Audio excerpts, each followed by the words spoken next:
السلام عليكم ورحمة الله وبركاته. أهلا بيكم وفيديو جديد مع أفكار وابتكارات تونس. في البداية أحب أقول لكل اللي بيتفرجوا على الفيديو بتاعنا اللي لسه ما اشتركش في قناتنا شرفنا بالاشتراك وتفعيل زر الجرس عشان يوصل لكم كل جديد، واللي يحب يتواصل معنا هسيب لكم رابط صفحة الفيس في صندوق الوصف. في الفيديو اللي فات بدأنا في عمل الأكلوك فايبر وتعلمنا إزاي نعمل الباترون بتاع الأكلوك من فرش شوز، وقصينا الفرش البورو والفرش الجور، وقصينا الوش اللي هو كان متكون من قماش وفي النص فايبر. واللي ما شافش الفيديو اللي فات هسيب لكم رابط الفيديو في صندوق الوصف. النهارده إن شاء الله هنكمل اللي بدأناه في الفيديو اللي فات، فيلا بينا نشوف هنكمله ازاي. هنسمي الله ونبتدي بالوش، والوش عشان يتجمع هحط القماش على الفايبر بالشكل ده، ولكن هخلي اول طبقه قماش وشها لفوق والطبقه الثانيه القماش وشها لتحت، يعني طبقتين القماش هيكونوا في وش بعض، لان الترتيب ده هيخلي الفايبر في النص او بين طبقتين القماش بتاع وش اللكلوك. ولو طبقه الفايبر كبيره شويه عادي، المهم الفايبر ما يكونش اصغر من القماش. ولكن لما نجمع الفايبر مع القماش لازم الاول اخيط حرف الوش، يعني الجزء اللي عند مفصل الرجل الاول، علشان مع الترتيب اللي رتبناه للقماش والفايبر مع خياطه الحرف لما نقلب الوش هيكون القماش من ناحيتين والفايبر هيكون في النص، ولكن ده هيبان لما نقلب القماش على الوش بتاعه. فكان لازم اننا الاول نخيط الحرف ده، وعلشان ده الحرف اللي هيبان بعد تجميع اللكلوك فلازم تكون الخياطه بتاعته داخليه. ونخلي بالنا اننا لما نقلب الوش نراعي ان يكون حرف الوشين مقابل لبعض علشان ما يكونش في وش اكبر من التاني، خاصه اننا قلنا في البدايه ان القماش في ناحيه بتمط وناحيه لا. علشان كمان بعد ما نقلب الوش نخلي الفايبر من جوه لازم نخيط الحرف بتاع طبقتين القماش مع الفايبر عشان يثبت وما يتحركش مننا واحنا بنجمع الوش في النعل. وطبعا مش محتاج اقول لكم ان اللي ما عندوش مكنه خياطه ممكن يعمل كده بالخياطه اليدوي. وبعد ما جمعنا الوش اصبح معانا بالشكل ده، وده المنظر اللي هيكون عليه اللكلوك بعد التجميع. وطبعا زي ما جمعنا الوش هنجمع التاني بنفس الطريقه، ولكن احنا في الشغل بنشتغل على وش واحد او لكلوك واحد علشان ما نطولش عليكم وقت الفيديو. وبعد كده بنخيطه زي الخياطه الكابوتينيه،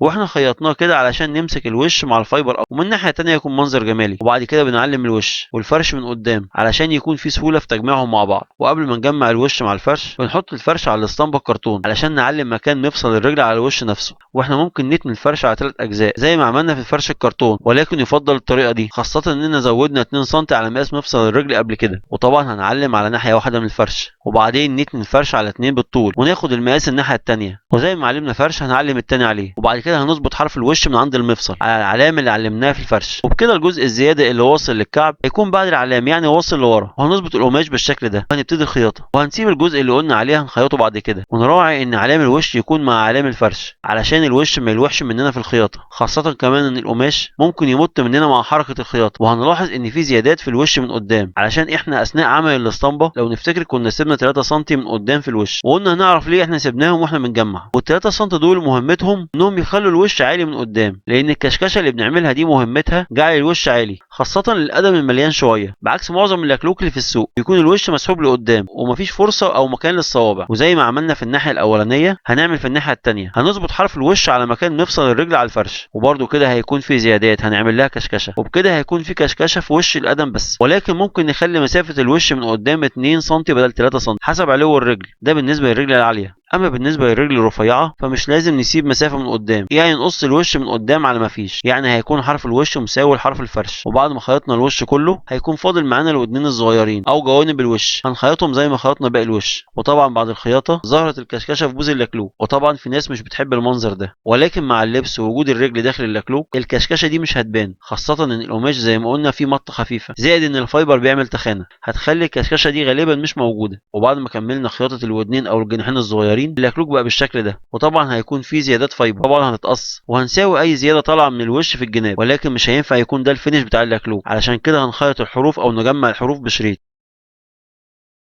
الشريط ده اسمه سفيفه وبيتباع عند محلات لوازم الشنط، وده عشان يتقفل بيه الحروف اللي ما ينفعش تتني. احنا جبناه النهارده عشان يداري اي حروف في اللكلوك بتاعنا. ولكن الشريط ده فيه جهاز بيركبه، وبرضه ممكن نركبه على ايدينا وممكن نركبه على المكنه من غير الجهاز ده، ولكن هو موجود معانا علشان كده هنستخدمه.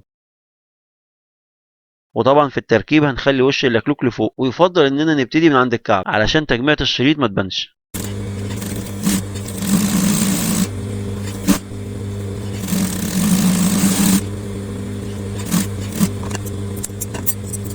وطبعا زي ما احنا شايفين ان اللكلوك بعد ما خيطنا السفيفه كل الحروف الزياده اللي كانت ناتجه من الخياطه اختفت. زي ما قلنا قبل كده ان السفيفه بتكون للحروف اللي ما ينفعش تتني، والبوز بتاع اللكلوك برضو زي ما قلنا الكشكشه اللي فيه شبه اختفت. ولحد كده بنكون انتهينا من الوش والفرش، وفاضل النعل او الجزء اللي هيكون ملامس للارض. ولحد دلوقتي احنا كل اللي استخدمناه في التجميع كان الخيط بس، لكن الجزء الملامس للارض هنستعمل فيه الكله علشان نجمع طبقتين النعل والجزء بتاع الكعب اللي قلنا عليه. وبرضو الطريقه مش هتكون صعبه، وزي ما قلنا في الفيديو اللي فات كل فردة لكلوك هيركب لها فرشين او نعل طبقتين. والخامه دي كنا قلنا اسمها في الفيديو اللي فات، هي اسمها بورو. كنت سبت لكم اسعار الخامات بتاعتنا في صندوق وصف الفيديو اللي فات، والتجميع بتاعها سهل جدا وزي ما قلنا هيكون بالكله، ولكن هنجمع بطريقه معينه. وعشان نجمع من غير ما نبهدل ايدينا بالكله هنجيب قطعه خشب صغيره او خشب ستيك ونفرد بيها الكله على الناحيه الناعمه للبورو ونسيبها حوالي 10 دقائق علشان تنشف شويه او تشد. وبعد كده هنجمع الطبقتين مع بعض، وفي النص قطعه الكعب ودي هتكون على اي ناحيه. وبرده زي ما عملنا في فرده هنعمل في الثانيه. وبرده هنحط كله بسيطه في فرش اللكلوك من تحت عشان يثبت واحنا بنجمعه، وهو مش هيثبت قوي ولكن علشان لما نخيطه في النعل يكون شبه ثابت بالكله لحد ما ننتهي من الخياطه. والخياطه هتكون بابره منجد، برده خيط منجد هنتعلم ازاي نخيطه. وهنلضم الابره زي اي ابره عاديه، بعدين هنربط نهايات الخيط ببعض، يعني نهايه كل طرف من الابرتين هيتربطوا مع بعض. وهنبتدي نخيط بالابرتين عكس بعض، يعني هندخل ابره من ناحيه والابره الثانيه من الناحيه الثانيه ونشد الخيط، كل طرف خيط في اتجاه عشان يديني نفس شكل غرزه المكنه. ونخلي بالنا اننا لازم نشد الخيط كويس علشان طبقتين البورو يتضغطوا كويس، ما يكونش في فرصه ان الميه تدخل ما بين طبقتين النعل واحنا بنخيطه، علشان الكل لوحدها ممكن تفك مع الميه، وعشان احنا كمان ما عندناش مكنه نضغط بيها نعل البورو، علشان كده بنلجأ للخياطه.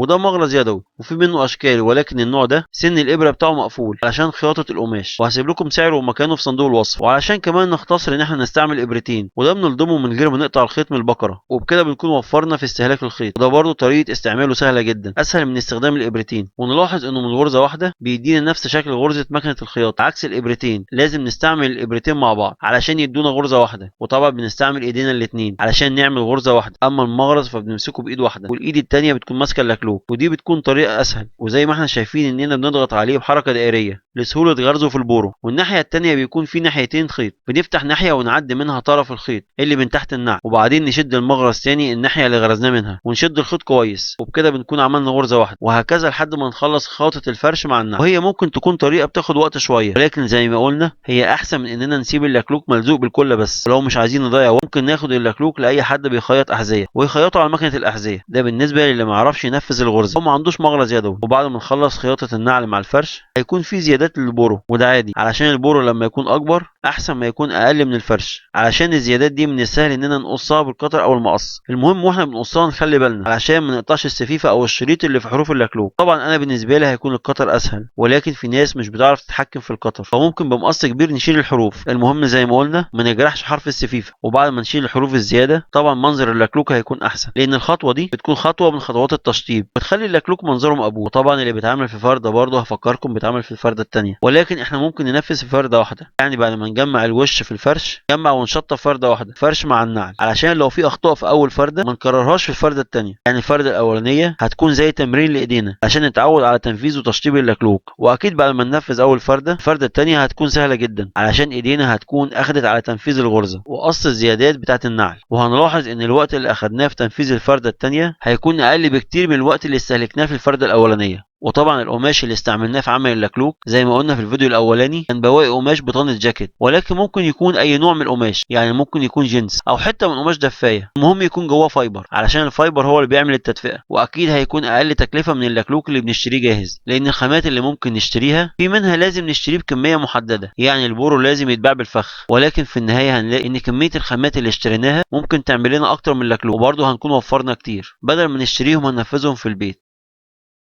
يعني لو أسرة مكونة من 4 أو 5 أشخاص عدد اللكلوك اللي ممكن نعملهم من الخامات بتاعتنا حتى لو نفس ثمن اللي هنشتريه جاهز، ولكن هتكون الخامات أحسن وأجود. ويا رب فيديو النهارده يكون عجبكم عشان تدعمونا بلايكاتكم وتوجهونا بتعليقاتكم، والسلام عليكم ورحمة الله وبركاته.